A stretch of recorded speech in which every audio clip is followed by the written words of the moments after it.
Okay, so everyone should see it now.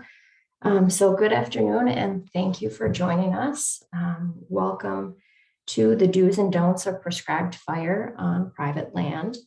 My name is Hannah Miro and I'm the administrative and member support for Wild Rivers Conservancy of the St. Croix and Noahcom. I'm here with Nikki Hanger, our forestry program coordinator, and she'll be moderating the Q&A portion of the webinar a little bit later. The Conservancy is the official nonprofit partner of the St. Croix and National Scenic Riverway, a unit of the National Park Service. The Conservancy inspires stewardship to forever ensure the rare ecological integrity of the St. Croix and Noahcom Riverway. As a nonprofit, we depend on the support of individuals and businesses throughout the watershed to carry out our important mission. If you're inspired by our work today, please consider becoming a member, volunteering, or participating in one of our many upcoming events.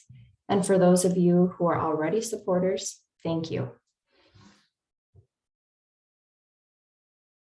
So before we begin, I would like to take just a few minutes to talk about some housekeeping items. So first, to ensure the best video quality, please keep your camera off and remain on mute. Second, if you have any questions that come up at any point in the webinar, feel free to enter them into the chat function on Zoom. And after the presentation, there will be time for Alex to answer your questions. And then lastly, the program will be recorded and a link will be sent out to you within the next few days. And if you have any friends or family members that didn't register, they can also view it on our YouTube channel as well.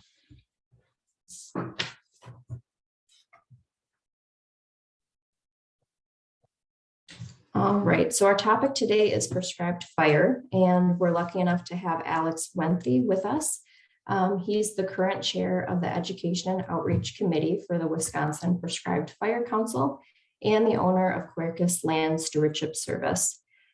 He's also a former conservation biologist at the Wisconsin DNR and received a degree in restoration ecology from UW-Madison. A little fun fact about Alex, he's participated in over 15,000 acres and counting of prescribed burns in Wisconsin. So with all that being said, please join us in welcoming Alex. All right. Thank you, Nikki and Hannah, and everybody for joining us. I just want to thank Wild Rivers for hosting this webinar and for all of you, taking time out of your day to learn about prescribed fire and the ways we can help improve the health of Wisconsin and Minnesota. So thanks again, and yeah, thanks for that nice introduction.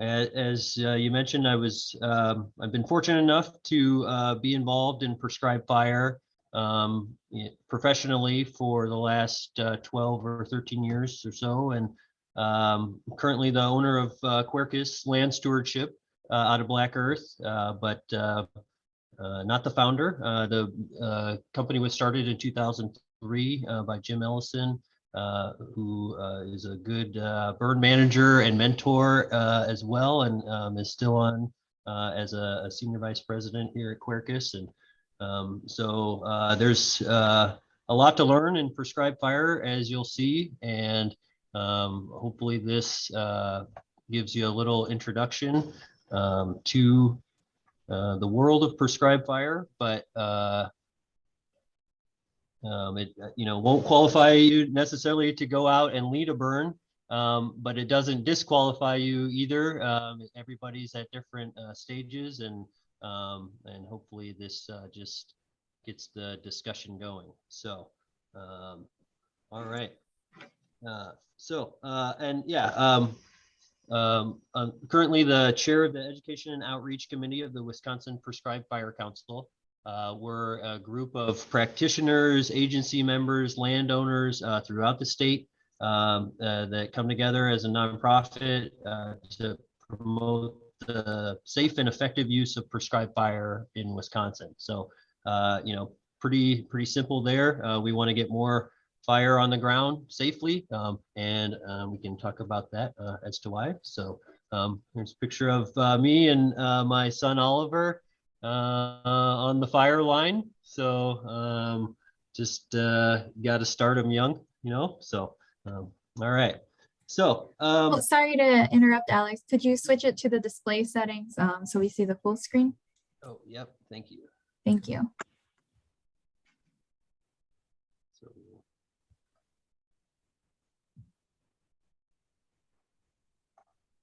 in here.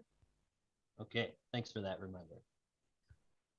Yeah, and apologies in advance for any other technical issues. Not my strong suit for sure.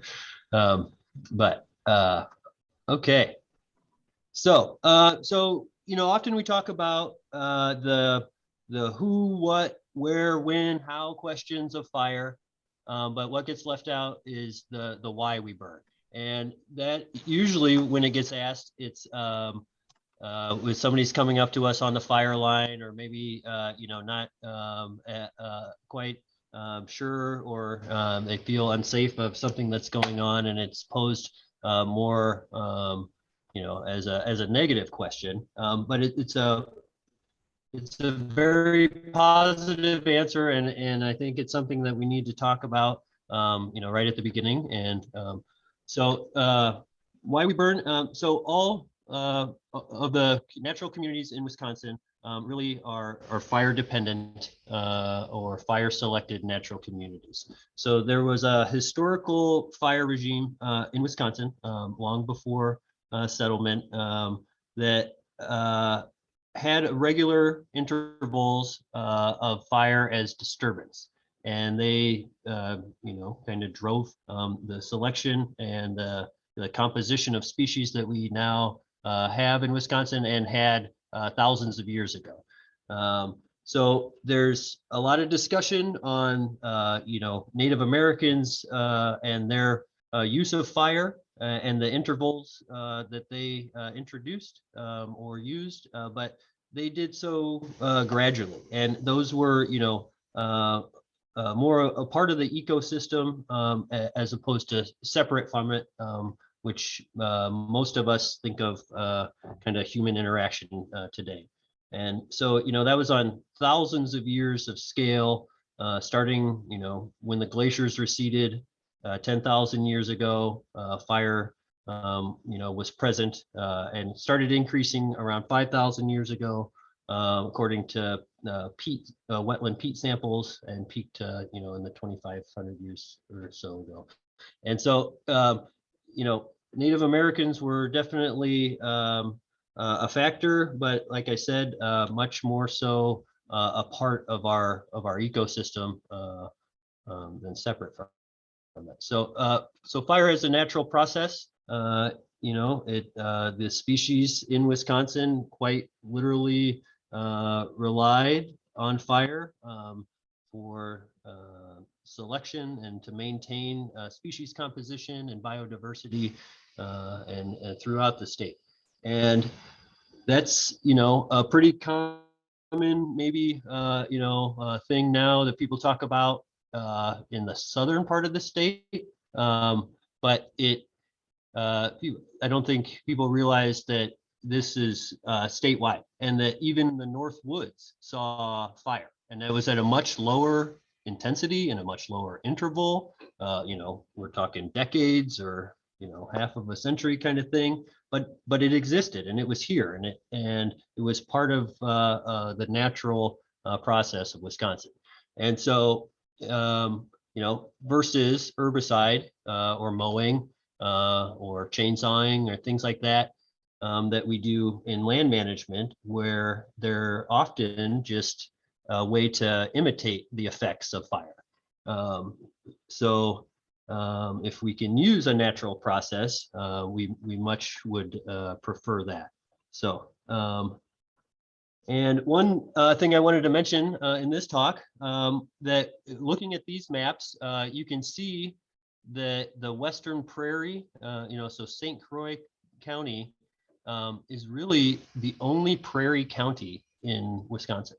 And if you look at these other ones, Southwest Savannah, well, Savannah's a prairie type, and all the western Kulean ridges were prairie types as well. So that's, I'm not arguing that point. But it's kind of interesting to see that it's the Northwest Sands area of Wisconsin that has that pure prairie ecological landscape. And it shows up on the Finley map here, stands out quite a bit, and it stands out quite a bit on the original Curtis map. And that's a combination of quite a few things ecologically and geologically, and a bit of luck and all that involved. But it's of note that there is a historical presence of prairie type here in St. Croix County, and a little into Pierce and up into Polk, and Polk has some forest transition as well. But it's really something that is important to our biodiversity and our remnant prairies, that they're concentrated kind of up where I think a lot of you are and a lot of you manage. So just something that's exciting to me today to be talking with you about this. So so when people say prairie, and they're thinking down in Iowa and Grant County, and they're not thinking about the bluff prairies, you can kindly remind them that St. Croix has the kind of the hold of the prairies in Wisconsin. All right. So, and it's cost effective. So as a burn manager, herbicide, mowing, sawing, those work, but we got to go back multiple times. We have to go back multiple times for fire as well. But we can usually cover larger acreages in a day. So we can, affect larger acreages in a day with one treatment. And even though the mobilization and that kind of cost is high, it typically is the most cost-effective tool we have as land managers. So that's good text to have, but I think pictures say a lot. So here's a slide that was provided to me by our chair, Fire Council Chair Jeb Barzin. He's also a professor at UW-Madison and uses this in his fire course. And says a lot here. So this is the photo points of the Wollersheim Winery on the Wisconsin Riverway and River Bluff, dry prairie. And the top picture, 1870, you can see the open landscape there, and some trees in the background. And now this had still undergone the cutover, and it was right along the Wisconsin River, so no doubt manipulated by humans at this point, but still very similar to historical landscape and the ground cover and vegetation, according to survey notes and things like that. So from this picture, it looks similar to what the historical landscape likely did, with probably a few more trees, arguably. So 1910, you can see it starting to grow in, 40 years, still moderate land use at that point, farming, light grazing, things like that. But and fires, there were still fires that were present, both set by farmers and also natural occurring fires or set by mistake. And then 1993 on the bottom picture. So that's 120 years it took to do that. So for 5,000 years or better, it looked like the upper picture, and then in 120 years, it looked like the bottom picture. And so those species that rely on open landscapes and full sun and things that they've come to know for thousands of years were quickly gone. And that's kind of the work that we do now. And kind of, I think, why all of you are here. And you can see that box there is the remnant at Wollersheim that's being restored and still being worked on. But it's just, just a patch of its former self there. So All right, so hopefully, it's clear that we need to burn, and why we think that. A lot of the species that rely upon this can't set the fires themselves, and they look to us as or to just to be stewards of the land a lot of times. So now we can talk about the other stuff. So how, what, when, where, all that stuff. So, all right. So the first thing to set yourself up for success is burn unit selection. So it's good to pick a less complex unit. You don't always have that choice, but especially if you're doing this for the first time, or with people that aren't as qualified or don't have as much experience. So pick a simple shape, or mow the brakes so it is a simple shape, and that you don't have a bunch of fingers or other odd things that you have to worry about. So have one or two fuel types.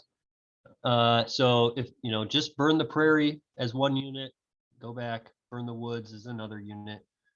That's a pretty easy way to break it up. It's nice to start mixing fuel types and getting larger burn units and more complex burn units as you go, for the same reason that it's more cost effective to go out on one day and burn the acreage that instead of 2 days. But it's also it takes a lot more planning. It takes the right days, following the weather correctly, to when you start mixing fuel types. So that's something people don't consider a lot, I think, but it does help quite a bit when you're selecting how you want to burn, or what units you want to burn on what days. Good brakes. So use the brakes that you have. If you have trails, or if you have 2-track or something, use it, and try to tie into it and pick out routes that utilize all of those as much as possible. They're well worn. They're usually low of fuel. They don't take a lot of prep, and they're always better than trying to mow or install a new trail or brake through a similar fuel type. One trick between these two comments is that sometimes you can use fuel types as a brake or a backup brake. So if the tree line in this picture to the south, it was largely box elder, and then there's a cornfield that was tilled to the south.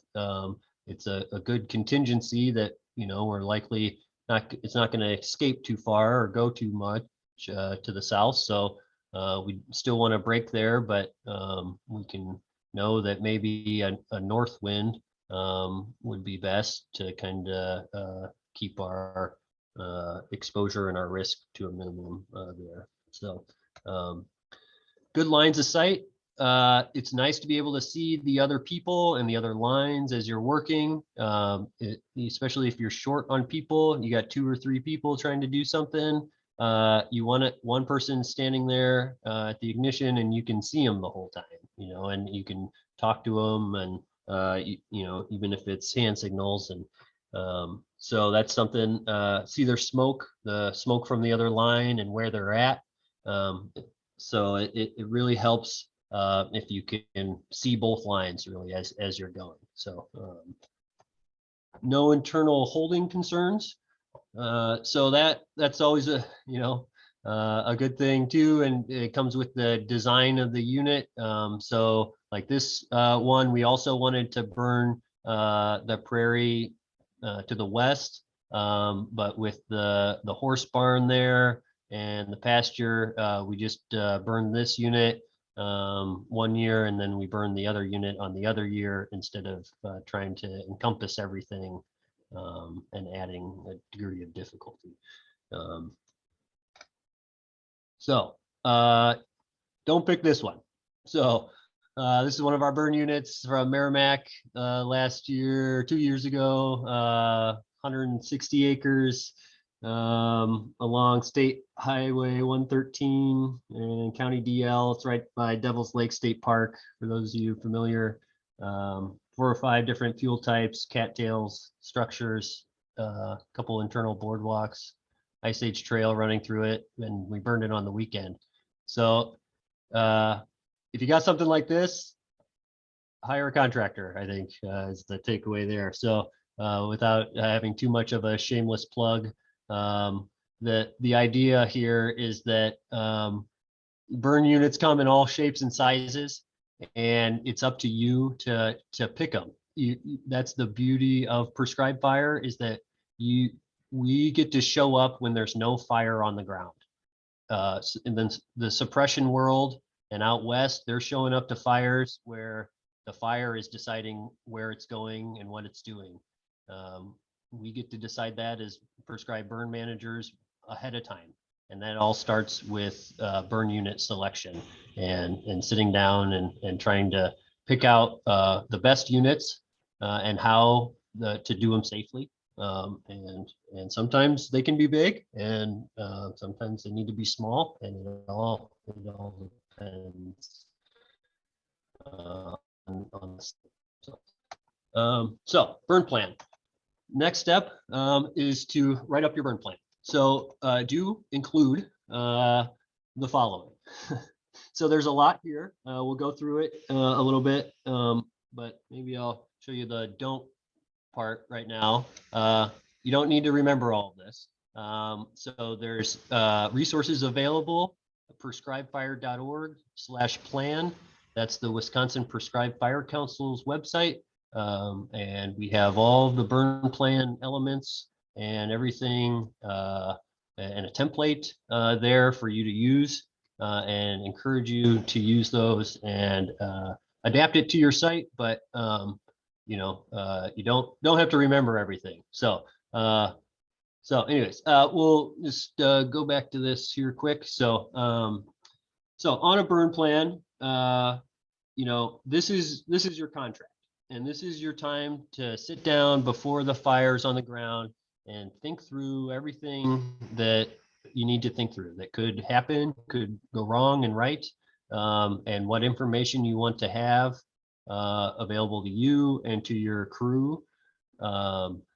Even on simple units, doing a burn plan and going through the mental exercise of doing this will show things to you that you're going to be happy you knew beforehand and got out there. It's easy to look back at that last unit that I had, the simple one, and go, oh, it's just a square prairie, and I know this. I've seen this prairie burn before, and I'm just going to grab my friends and get out there and do it. Not going through the burn plan really puts you in a bad position when you're out there. People are going to be asking you questions that you don't have the answer to, and that you wish, and you're going to be thinking of things that you don't have the answer to. And it really takes this sitting down beforehand and going through these things to really hash that out. So location information, all this stuff seems pretty obvious, right? But like I said, the exercise of writing it down and going through it makes you find things that you might not have found. And maybe there's not a fire number on this field that you have, with where the access road is. So if you had a problem, how would they know to go up to here and find you, as opposed to driving down towards your house or around the other side? So things like that, as you find. So put the name, address, fire number, PLSS information. They like to have the public land survey for the fire department. Maps, we recommend 2 maps, at least. One that is more like this. This would be our crew map. and it shows kind of drop points and ignition patterns, any holding concerns, things like that. It's for the crew member to have. You can get it on Google Maps and just print one out and draw some points on it. It'll make a huge difference on your burn when you're trying to talk to people about how you're going to do it. Go from point A to point B, you know, and the other crew will go from point A to point F. So the second map is an overview map, typically zoomed out, surrounding fuel types and things like that we don't necessarily need in the moment, but you need in context. And if things go wrong, or if you have smoke issues or roads nearby that you're concerned about and things like that. So you want to have that kind of zoomed out view as well. Unit description, acreage, topography, fuel types, just kind of the basic description of what you're burning. Ownership you can put in there if that's an issue. Fire break description. So that really helps the crew members when you're going through and kind of talking about this at a briefing beforehand, that you can describe, this is a mode break, or we're using the road here, or this is a gravel trail. And it helps paint that picture of what they're going to be seeing when they're putting the fire on the ground. So objectives, that's a big one. People miss. So why are we doing this specifically? Is it to control invasives, woody brush encroachment, stimulate native vegetation? Those are actually all management goals. The objectives are more measurable typically. So we want to consume 80% of fine dead fuel is a common objective in prairies, or we want to see 50% brush kill 1 month following the burn. So things like that are nice, and they help you determine if the day that you choose is the right day. So sometimes you think, well, we could burn it, but I don't know if we're going to meet our objectives. I don't know if we're going to get that brush kill today.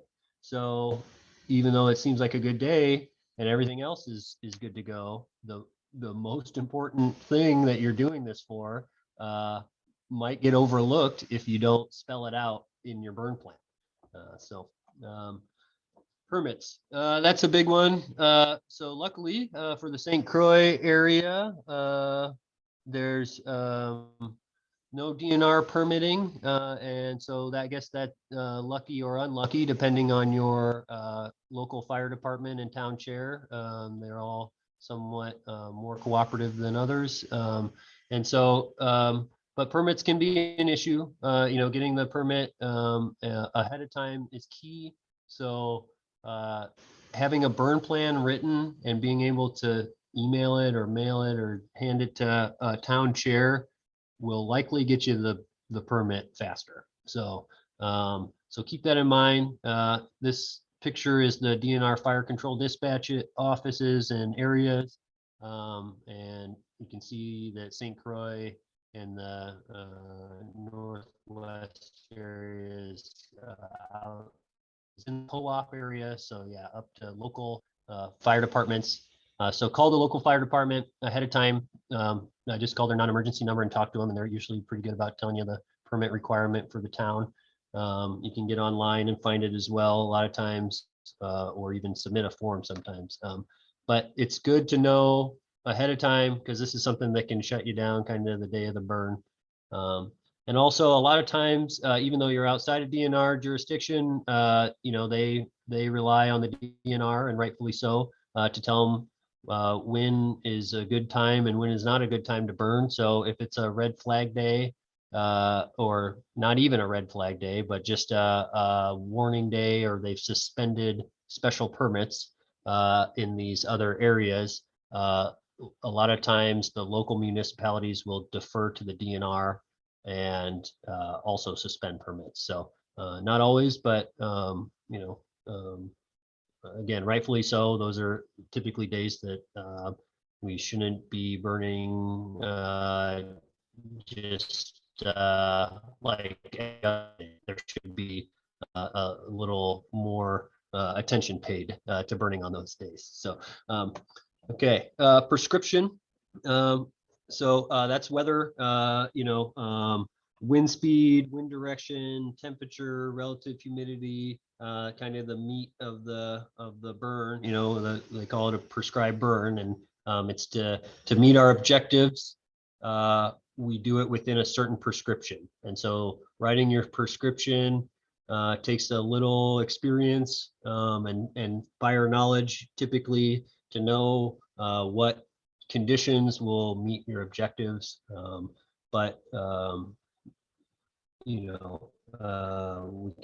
gonna talk about that here a little bit as well.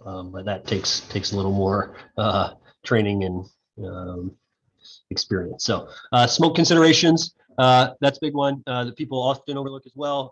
You're going to make smoke, so where's it going to go? And if you burn with different wind directions, where's it going to go? Is it going to go into somebody's house or towards somebody's house if you burn with one direction versus another, and things like that. So with that zoomed out view, you really get to kind of think about that as well. Other roads, things like that.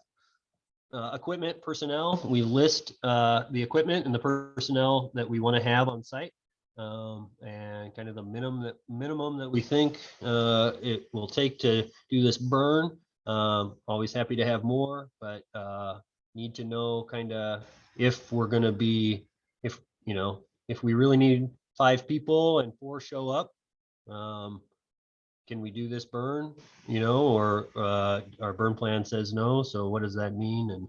And we got to think about that ahead of time. So ignition plan, something else we'll talk about here in a little bit. But this is what you'll relay to the crew and what you'll tell everybody. This is the operations plan. So, talk about your starting point, how you plan to do it. If it's going to be a ring fire with 2 crews going down each flank and things like that. Like I said, we'll talk about that a little bit with ignition slide, but this is where you're getting into the part where you're really thinking through how that day is going to go. And that's, like I said, a pretty key step. Mop-up plan. So 100% extinguished is the law. So how do you get to that? And if you got a lot of coarse woody debris, what are you going to do, to get everything extinguished? Do you have somebody like yourself who lives on the property staying overnight and can watch it? And do you need to stay till everything's out and keep people around? That's a big one too that you want to get in there. So and then any additional considerations. So if you want to leave like refugia, or maybe there's a soil type, peat soils or wet soils that need to be observed during the burn. See if they're starting to ignite. Cultural resources. So there's a lot of additional things that go into that. Holding concerns is one that kind of got left out there, but it should be its own bullet point of all the things that are in and around the unit that are that you're worried about. Structures, poles, fence posts, birdhouses, propane tanks, things like that. And one thing I didn't mention too, the fire break description, typically we put adjacent fuels there. So what's next to that fire break? Is it on the other side is cornfield, or on the other side is a big tall grass prairie that we need to be worried about? So again, I think I probably, even with this list, didn't have everything on there. So don't try to remember it all. Go to this resource and write yourself a burn plan. So don't skip this step. So if you're in the DNR zone, it's required. Other areas also require it, so not always the case. But like I said, it is pretty critical. So a lot of times we don't do a burn without a burn plan, and that has really, I think, allowed us to continue to burn safely. And so they're helpful. You know, obviously we talked about that a lot. They help just you think about the day and the exercise of burning without having to get out there and quick think of it all that morning. And they're careful. They demonstrate careful thought. So for those of you in the law world, that's the difference. That's the opposite of negligent thought. And so if you have a burn plan, and like I said it right at the beginning, this is your contract, and you need to write it and think about what if something goes wrong. Because in the state of Wisconsin, whoever lit the match is responsible, but there's also federal precedent that whoever hired the person to light the match, if you were to hire Quercus per se, could also be held liable for damages. So it's a big deal, and whether you're negligent or whether something out of your control, happened that day. And if you have a good burn plan and you follow it, you're going to be a whole lot better off sitting in front of the judge explaining what happened and why you're not negligent and why you were careful. So that's, in the long and short of it, all these other things help you do the burn. And if nothing else, know that it might save you at the end of the day if something goes wrong. So write your burn plan. So, all right, weather. So weather's a big one. Obviously, it's arguably the biggest factor on the day. So for the burn itself.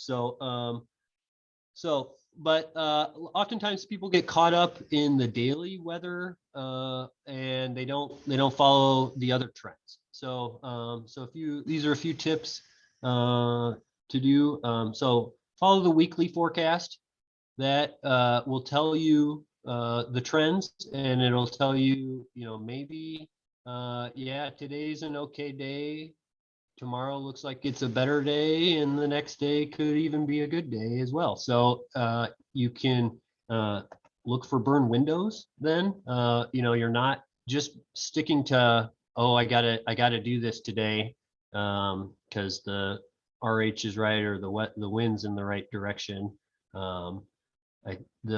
You can kind of pick and choose and really find the right day when you do this. So you can say the second day of this high pressure system is the one I want to get because it has a little calmer wind and a little drier. Or maybe the third day is better because it has higher wind and it's got that extra day of drying for a woodland. So look at the windows. Don't just look at the single day, and look at the cumulative effect of the weather. Especially right now, we're in a drought, and the lack of snow isn't helping. And so, things are going to be maybe burning a little differently in come spring, and so maybe that we'll all even the monthly and yearly forecast. So keep that in mind. Don't just look at the day.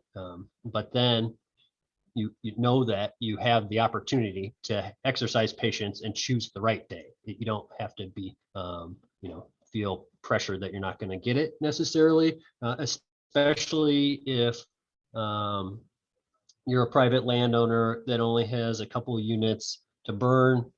You can afford to maybe pass up on one of the early days and more marginal days to wait for a better day into the future. Because you don't get your fuel back. So if you go out there and you start burning and you burn half of your fuel off, you've wasted, maybe the potential for another day to have all of your fuel there ready to burn and dry. So keep that in mind. I use NOAA forecast So it's the National Oceanic and Atmospheric Association. So NOAA.com. See if I can. I was going to go to the site here. Let's see if I can do that. I might screw everything up, but if you go there, you can type in your address or your zip code, and it'll bring up the location page. Then when you scroll down a little bit and off to the right hand side, there's something called an hourly chart. So the or hourly, excuse me, in the daily chart. And that's where we go to see a lot of our indices like relative humidity, Haynes index, some other fire weather. So you can go to this hourly graph and click the buttons that you like at the top, kind of like the toggle the switches for what you want to see. And it'll show you sky cover, relative humidity, dew point, all those things, and how they track throughout the day in a nice, clean graph. And NOAA does fire weather specifically, and aviation weather, and marine weather, and so they're in the business of weather, and so they're a good source to use, as opposed to, the Weather Channel and AccuWeather are also good, but they're also designed more for people to just get their daily forecasts, as opposed to trying to find particular fire weather parameters. So that's where I would recommend going. Remember one trick too, that they're 20-foot wind speeds.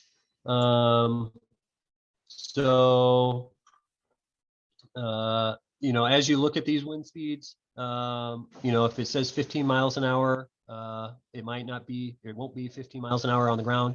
And then if you're sheltered, or, there's other reductions. So keep that in mind, that the wind speeds that are reported and are often talked about are the 20-foot wind speeds. Okay.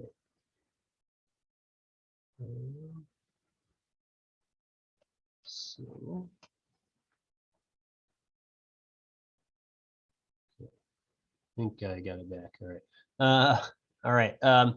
And just some tips here. So RH, relative humidity in Wisconsin for burns in the spring is typically between 25 and 60% that you'll be burning in. Prairies, the sweet spot can be 45% in that range. Woodlands, 35. That can be a little low as well. It all depends on your objectives. Typically, you want consecutive days to burn in the woods, so that the leaves can dry out in time. So they take longer to dry. Those are just some tips and tricks for you here. There's a whole lot more to know about weather, and I encourage you to look for resources online. There's a lot of good fire weather resources. So don't burn with multiple dangerous factors. So if you have high winds and low RH, probably not your day. Especially as a private landowner or less resources. Just like I said, exercise patience, wait for the right day, and try to avoid when you start stacking up things like that. Don't burn in high winds. That's pretty common knowledge. There are times where it's needed to drive the fire through marginal fuels and things like that, but that's pretty technical. So in the most part, for the most part, don't burn in high winds. Anything I'd say over 15 is high, and even when you start getting up into that 15, usually you start getting gusts into 20, and that's probably too high, especially in grasslands. If you don't have any water, mechanized water or things like that. So, try to keep it in the single digits for sure, and you'll be better off. don't burn in light winds. So that's a trick too that people don't realize, or caveat, I think, that light winds are often or more dangerous than high winds if you're not ready for it and don't know what you're doing. In light winds, the fire will chase the fuel, and you can't really control where it's going except for how you're doing ignition. And if you haven't done a lot of ignition, then you might not know what to do in the moment, and things could get hairy. So avoid light winds. When it says light and variable, that's not a good day either. Even though you probably got really good lift, bright blue skies, seems like a good burn day. And I just told you not to burn in high wind, so you're thinking, oh, this is a perfect day.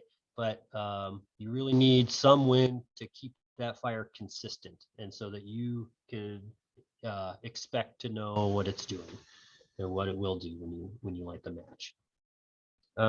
Believe the forecast. So trust but verify. That's what I say there. So and that's because it always changes, and they know that when they give the forecast.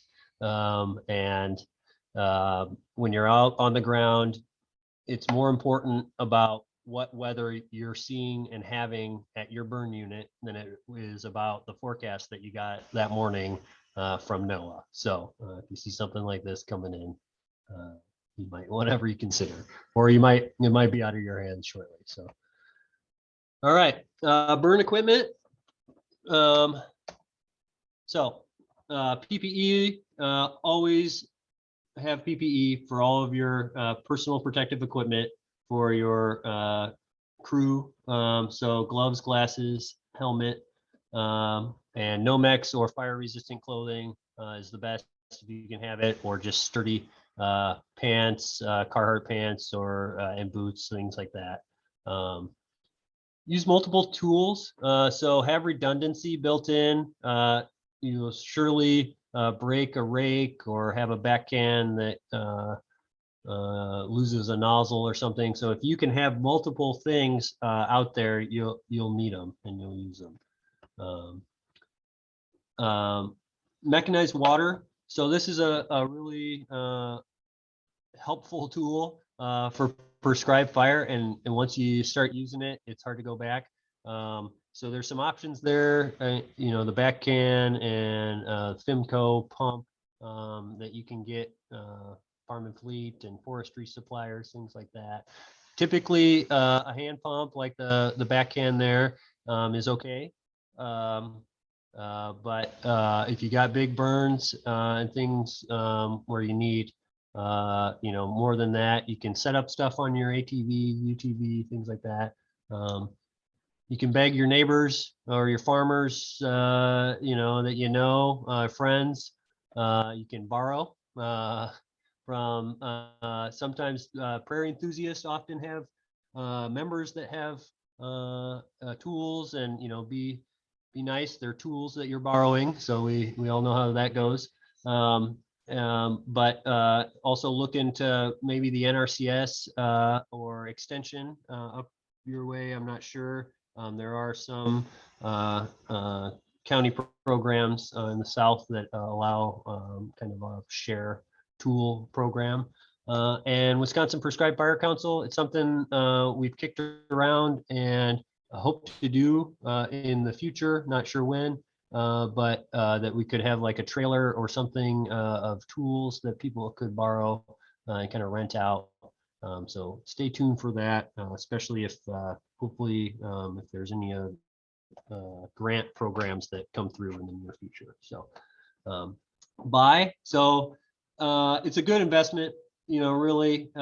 You think about the cost of not having these, or if something goes wrong, you'll be sure happy that you went out and bought a good backcan or a good drip torch. And if you're going to be doing this for long periods of time or multiple years in a row, then the price starts to go down. It can be sticker shock at the beginning, $200 for a backcan and $200 for a drip torch or something. But they make it easier to do it. They require less help. They make it safer and all those things. So think of it as an investment. and get the right tools for the job. Don't steal. So that's just a common, this is life. Yeah, and then, yeah, so fabricate, don't fabricate things or improvise. Really, we've seen them go south. So you think it's a good idea at the time. You think, oh, I can just make this, and or I can just use this instead. And then you get out on the fire line and it breaks. Inevitably.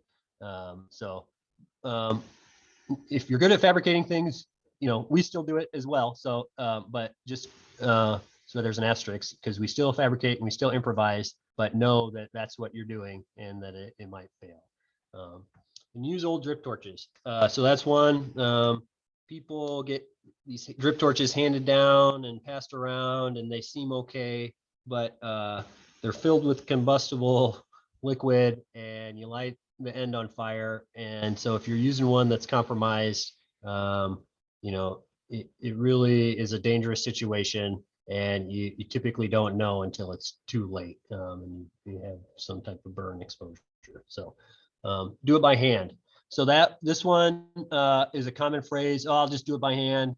I'll just take a rake. I'll just do this. And if that's your mentality and it's not working, and you don't have the equipment to back you up, you really don't have much choice left. So you gotta have the contingency and the equipment there, even if you don't need it. Even if if you can do it by hand, if you can do most of it with a flapper, you need that extra contingency and that water there. So and the good equipment. I know I'm running behind, so I'm going to try to get through this quick. And again, a pretty involved topic here. So the takeaway for ignition is to pick the right spot. So that is easier said than done. A lot of times people go upwind and they light something, and they're chasing the fire the rest of the day. And they think like, oh, I want to use the wind. You want to start, on the downwind side and be lighting the fire here as a backing fire. And then you secure your lines. Start with a test fire and make sure everything's going as you planned and as you expect. And then go slowly back, blacken in the line to at least 50 feet. Take your time and before turning the corner. Once you start turning the corner and start going down the flanks and the head fire, you're putting more of a ticking clock on this unit, because your flank version of a head fire, so it'll move faster.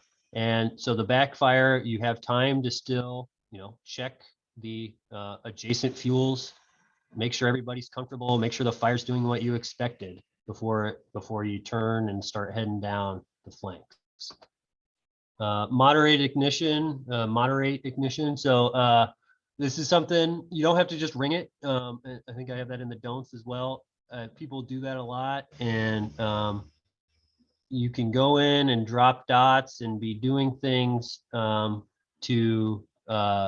think of little units within your unit. So if it's a box like this, and there never are, but make little boxes inside of there and kind of watch what those do and how those react and how the fire comes together and which flanks win and things like that. And you'll learn a lot, and it'll be a lot safer. You'll be able to keep that head fire from being one just raging head fire across the unit, which isn't great ecologically either. A lot of times it doesn't meet your objectives as much as a back or a flank fire would, and isn't always representative of the historical fire that often meandered around and moved around differently. So So don't be afraid to moderate the ignition and put fire on the ground, interior and things like that, you know, and not just have that raging head fire across the unit at the end.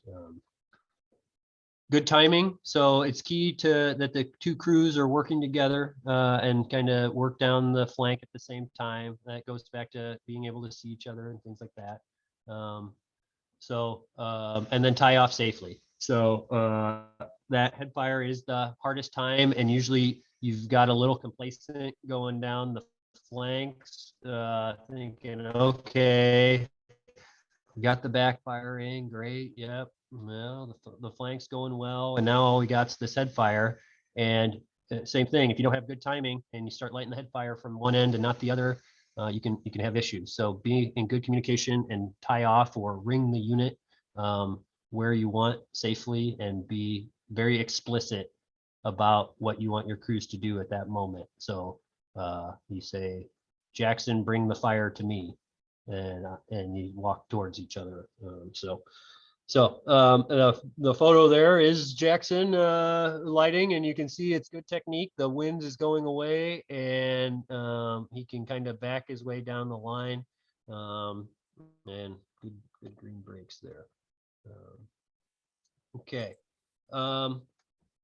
So, yep, don't start upwind, don't start in the wrong spot. And again, this happens more than you think. Don't panic. As things are progressing, it's inevitable that the fire will do things that you're not expecting for a little bit, or it might shift a little bit, but you don't have to throw your whole burn plan out and panic because something's not exactly going how you planned. Give it some time, move resources around, be prepared, but have a little patience with your urgency. So yeah, don't just ring it. That, like I said, a common thing earlier that people do, and really isn't the right way to do it. You can see in this photo, we got multiple people interior pulling flanks down the center of the unit, and by the time we got to the head fire, 3/4 of the unit was burned out. So that's really I think the ideal way to do these ring fire ignitions. So and don't forget why we burn. So we talked about it at the beginning, and you're out here doing a really good thing for the land and for the species that rely upon the land, and we're kind of the keepers of the fire. So while we're out there doing it, take pictures, enjoy it, be safe, and take it all in, because it's a pretty special experience when you get to do this on your land. So I think I'll skip the mop-up slide because of that. Short on time, other than to say at the end, don't leave until everything is out. So that's the law. It's 100% extinguished. So if you're burning woodlands, like in this picture, you're going to have to go in and chainsaw some stuff up and flip them over, drag material in, spray it with water, do things like that. Come back the next day and just keep at it until it rains, until you feel comfortable. There was a holdover fire in Wisconsin last year. 16 days after the fire was out, they found a burning log inside the unit, and it had rained. So keep that in mind. And communicate with the fire department. They just like to be kept in the loop. If you still got stuff smoking, depending on what your permit is and says, they'll have you do different things, but you gotta communicate with them.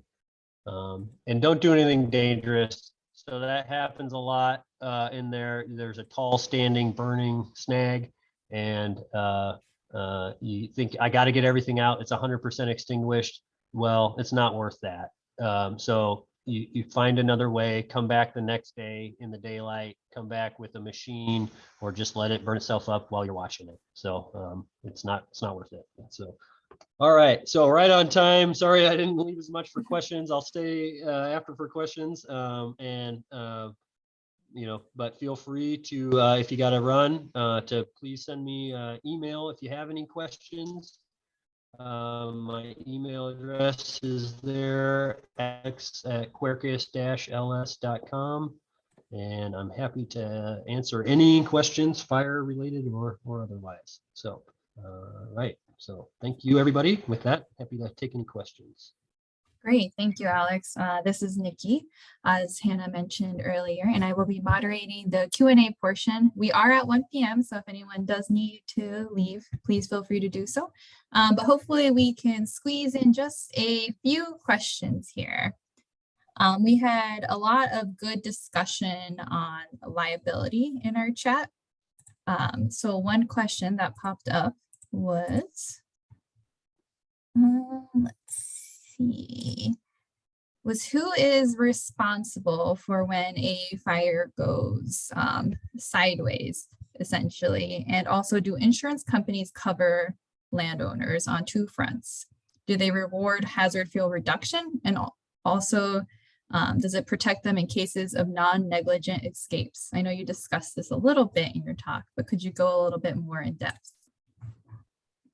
Yeah, happy to. So this is a really big topic, and in the Fire Council, we have a full committee dedicated to liability, and it was one of the reasons why the council started back in the 90s in the first place, is because prescribed burn insurance is a thing, and it's hard to get.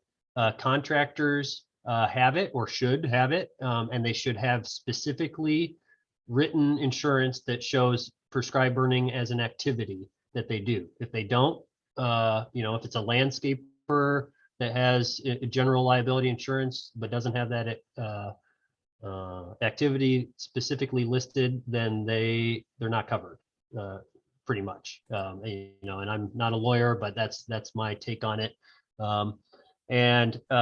So contractors should have it, and it will cover the landowner to a point, just like any service that you hire has, if you hire a plumber and they flood your house, their insurance should take care of it, kind of deal. But there's also a bit of that insurance battle that goes on between the insurance companies. And so if you have homeowners insurance, my Quercus insurance would go to your homeowner's insurance and see if they would pay anything, or if they could get them to pay anything.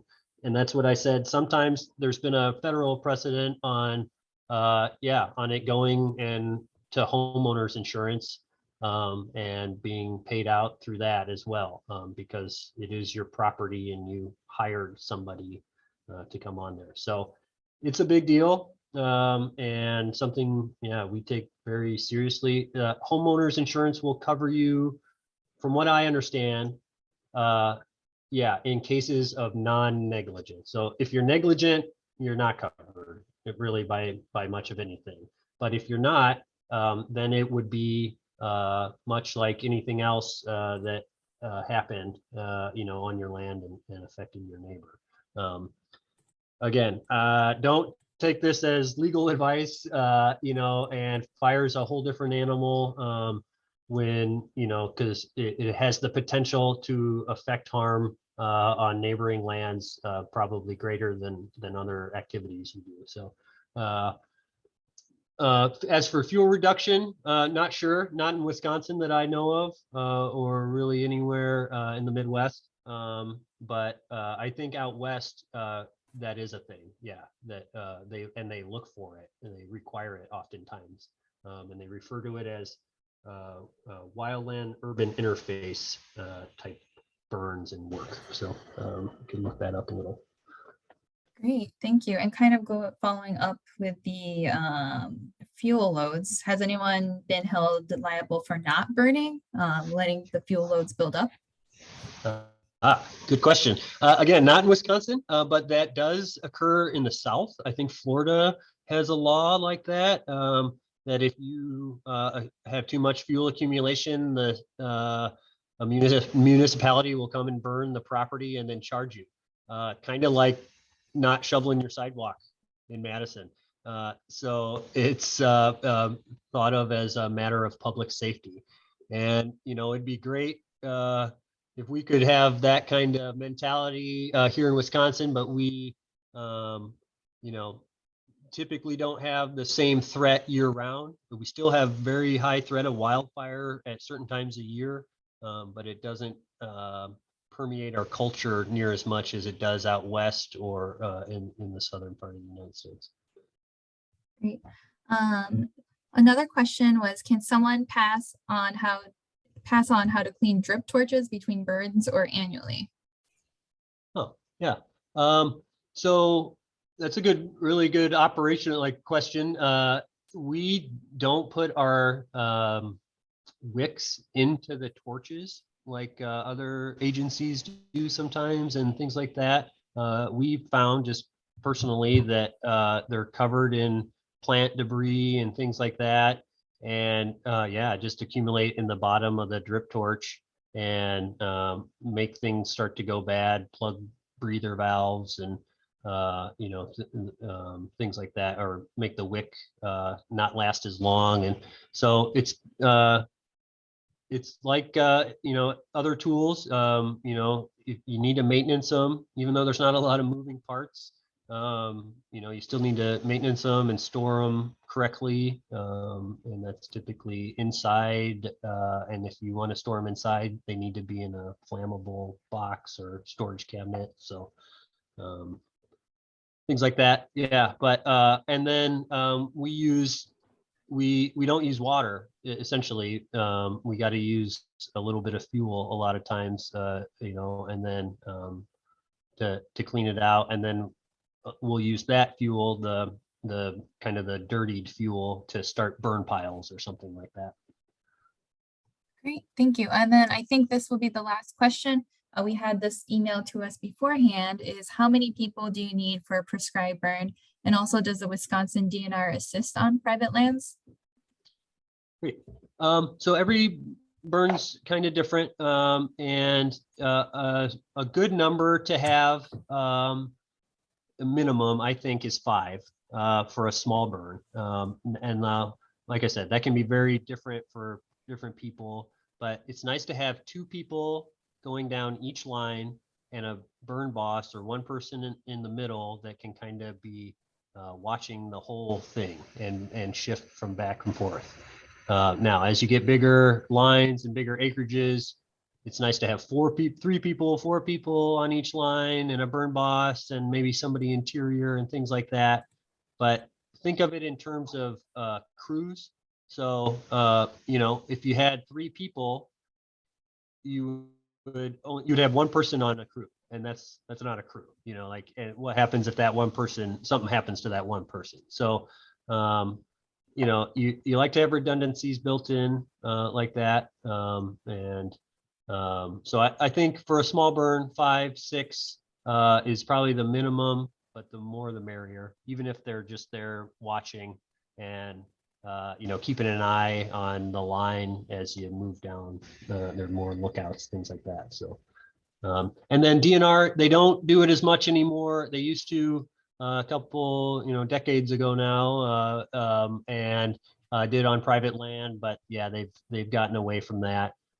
Same with Fish and Wildlife Service, and largely because of liability. So it kind of goes back to that. So. Great, thank you. Well, we're at 1:08, so I think we will have to wrap up. I know there's been a few more questions, but Alex did provide his email, so maybe we can follow up with that. I put a survey in the chat box. If you could just fill that out, it should take only about 3 minutes. Our next Lunch and Learn is on spring gardening for a healthy yard and watershed on March 16th at noon. That is also on the screen right now, so visit our events page to register. And I just wanted to say thank you so much, Alex, for this very educational webinar, and thank you all for joining us. This concludes the webinar for today. Thank you and have a wonderful day. Excellent. Thanks for having me. Thanks. All right. Bye. Bye.